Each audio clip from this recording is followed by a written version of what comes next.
Elspeth carefully moved through the debris-strewn platform, trying not to trip on the rubble, which would mean tumbling into the depths of the layer below. Nahiri's sacrifice had collapsed Shieldred's Colosseum into the Fair Basilica. Far below her, Elspeth could see a lattice of pristine white platforms connected by bridges of red sinew. Everything was red and white, made in Elesh Norn's image, like some terrible dream.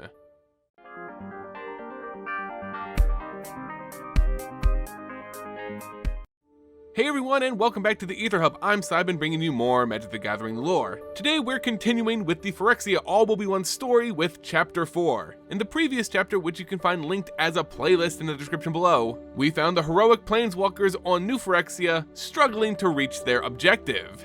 Vraska had been completed, and in her corruption planted the seeds of Jace's demise. Nahiri, also succumbing to the glistening oil, used her last thread of free will to rain down destruction on New Phyrexia, paving a path for the survivors. Now Jace holds the key to their victory, the Silex, planning to sacrifice himself with its use. But they must first get past Elesh Norn within her Fair Basilica. Easier said than done.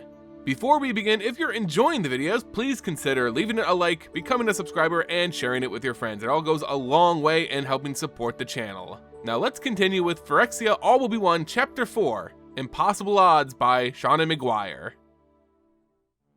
Koth told the group they had to keep moving to honor Nahiri's sacrifice. She had been infected. Elspeth thought there was no way she didn't know, but she never said anything to the group.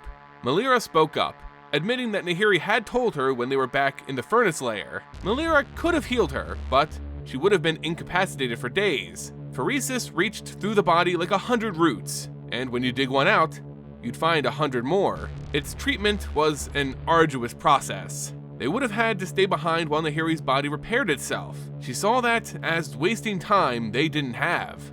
Kaya asks Melira if she can heal Jace. Jace walked along behind them, still carrying the Silex close, but now wire and metal shone through the wound on his arm. The flesh that remained was raw and wet, blackening as it transmuted into fibrous cables. Melira was willing to heal him, but she was unsure if Jace would let her.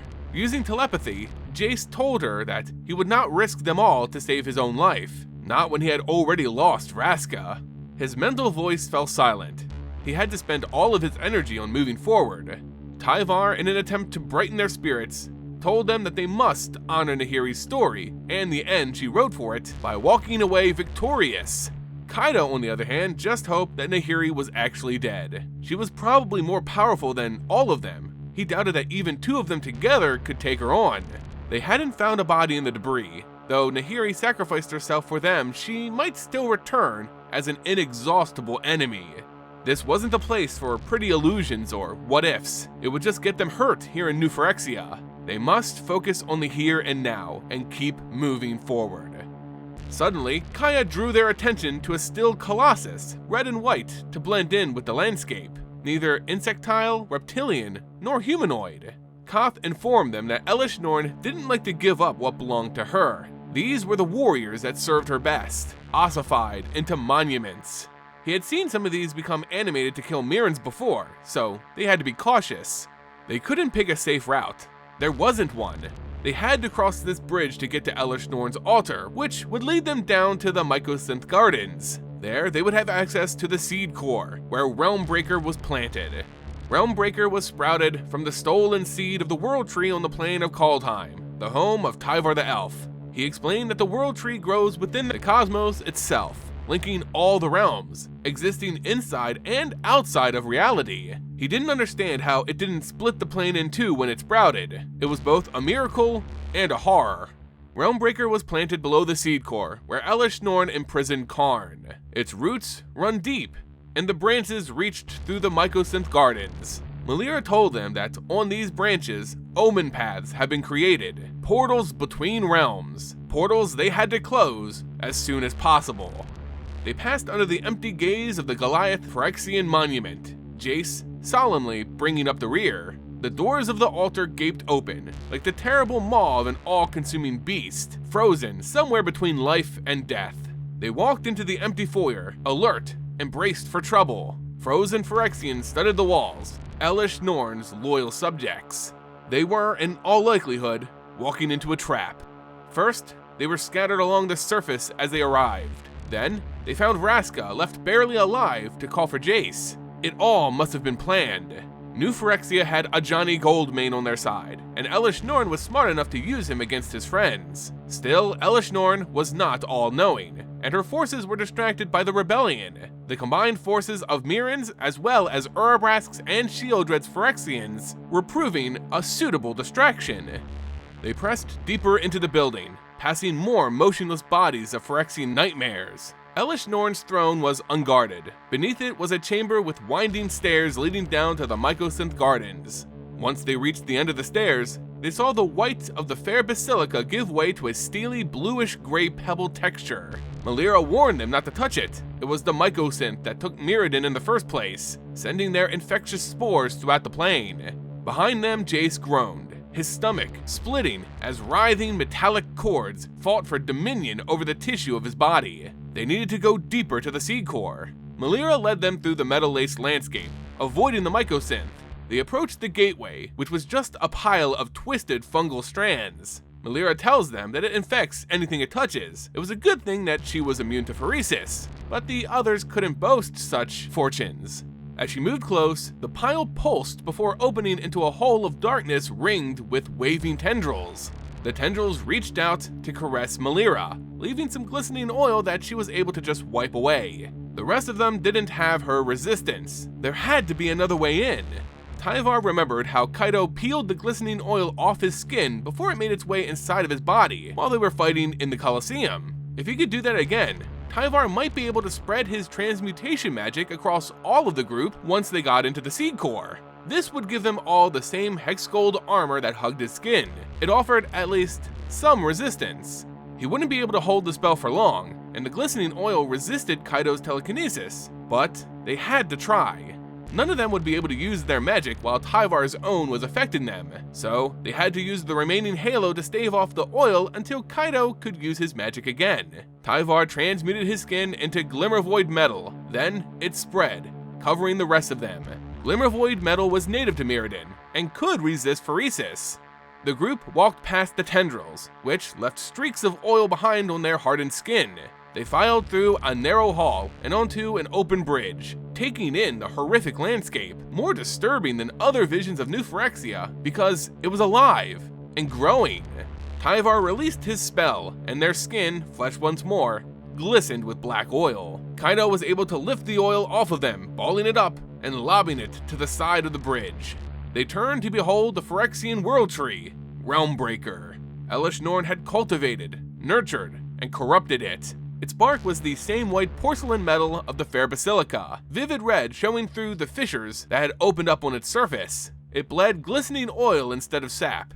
The branches reached up towards the blind eternities. On the branches hung invasion ships, almost ready to infect the multiverse. In the highest branches of the tree, light poured out, spreading into a hauntingly symmetrical lattice. They ran across the narrow bridge that connected the gardens to the core, making for a dark opening in the tangled roots of the tree. They were almost there when the sky flashed. Explosions filled the air with rainbow distortions, and then the bright impossibility of the blind eternities.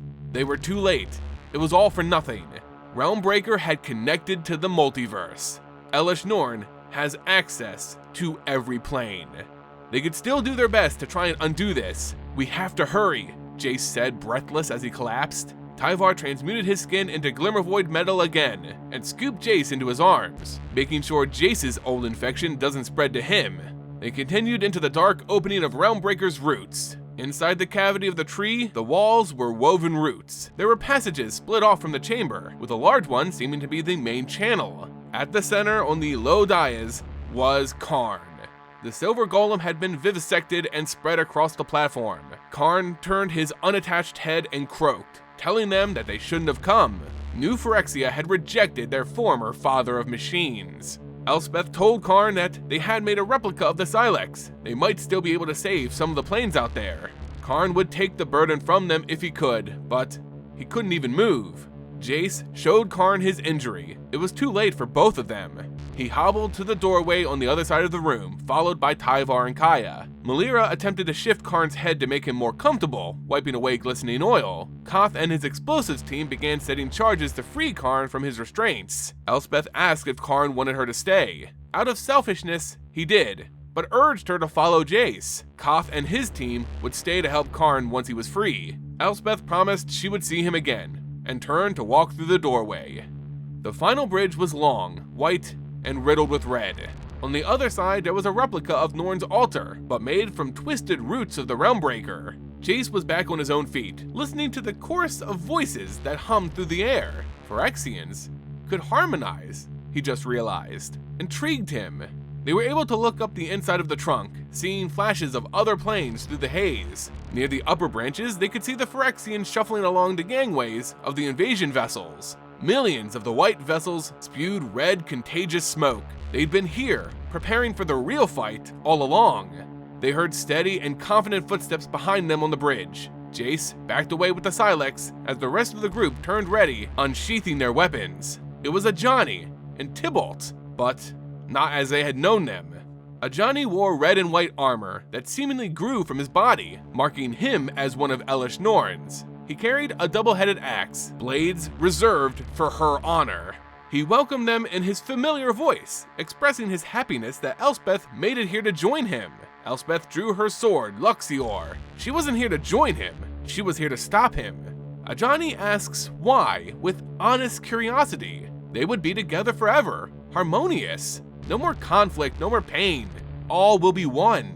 Beside him, Tybalt was a nightmare of bony plates and protrusions connected by raw, braided sinew, recognizable only through the smirk on the remaining fleshy parts of his face. His tail had split at the base, ending in two wicked stingers that dripped glistening oil. The half-devil planeswalker was first infected back on Kaldheim by Vorinclex. Apparently the seed the Praetor promised to remove was left to fester, until this demented sadist now inflicted pain for Elesh Norn. Tybalt always knew Tyvar would see the end by his hand. Tyvar told Kaido to take the others and run. He and Elspeth were predestined to win this fight against Ajani and Tybalt. Tyvar watched Kaido and Kaya help Jace through the doorway into the back of the room. Then they turned to engage their enemy. Ajani roared as Elspeth leapt toward him, and Tybalt lunged for Tyvar as Glimmervoid metal rippled across his skin. The screaming followed soon after. Man, and I thought the last chapter was good. Things are really going to hell on New Phyrexia, as things go from bad to worse for the strike team.